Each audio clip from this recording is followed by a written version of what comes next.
আসসালামু আলাইকুম। বীর চট্টলা টিভি থেকে আমন্ত্রণ জানাচ্ছি আমি তানিশা সুলতানা আফিফা। লক্ষ্মীপুর সদর উপজেলার ৪ নং চররহিতা ইউনিয়নের ৫ নং ওয়ার্ডের দাদ্দানুরিয়া মসজিদের পাশে অবস্থিত কালভার্টটির দীর্ঘদিন ধরে নির্মাণের দাবি জানিয়ে আসছিলেন স্থানীয় বাসিন্দারা। এ নিয়ে সম্প্রতি বীর চট্টলা টিভি একটি সচিত্র প্রতিবেদন প্রচার করে। সংবাদ প্রচারের এক সপ্তাহের মধ্যেই শুরু হয় কাঙ্ক্ষিত কালভার্ট নির্মাণের কাজ।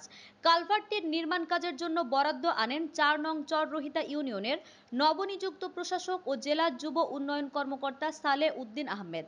নির্মাণ কাজের দায়িত্ব পান ঠিকাদার জনাব সাফায়েত হোসেন। কালভার্টটির দৈর্ঘ্য ৮ ফুট এবং প্রস্থ ৫ ফুট। এটি নির্মিত হলে এলাকার চলাচল সুবিধাজনক হবে এবং বর্ষা মৌসুমে পানির সঠিক প্রবাহ বজায় থাকবে বলে আশা করছেন স্থানীয়রা। এলাকাবাসীরা দাবি কাজটি যেন যথাযথ মান বজায় রেখে সুন্দর ও টেকসইভাবে সম্পন্ন করা হয়। স্থানীয় মুরব্বি, তরুণ সমাজ এবং পথচারীরাও এই উন্নয়নমূলক কার্যক্রমকে স্বাগত জানিয়েছেন। সচেতন মহল মনে করছেন গণমাধ্যমের ইতিবাচক ভূমিকা ও সংশ্লিষ্ট প্রশাসনের দ্রুত পদক্ষেপের ফলে এই এলাকার জনগণ একটি গুরুত্বপূর্ণ নাগরিক সুবিধা পাচ্ছেন, যা ভবিষ্যতে আরও উন্নয়নের পথ খুলে দেবে। লক্ষ্মীপুর সদর উপজেলার ৪ নং চররহিতা ইউনিয়ন ৫ নং ওয়ার্ড দাদ্দানুরিয়া মসজিদের পাশেই আমরা কিছুদিন আগে একটা ভিডিও দিয়েছি। একটা কালভার্ট বরাদ্দ হয়েছে কালভার্টের কাজটি করার জন্য। আলহামদুলিল্লাহ কালভার্টের কাজটি পরিপূর্ণ হয়েছে।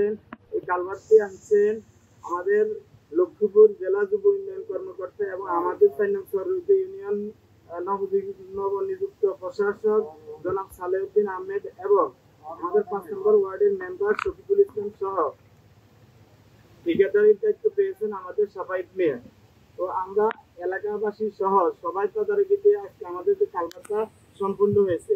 যারা এই কাজগুলো করেছেন আমরা এলাকাবাসীর পক্ষ থেকে তাদেরকে ধন্যবাদ জানাই। আর সামনেও যাতে তারা এই উন্নয়নটা অব্যাহত রাখতে পারেন এলাকাবাসী তাদের কাছ থেকে আবেদনটা জানাচ্ছি।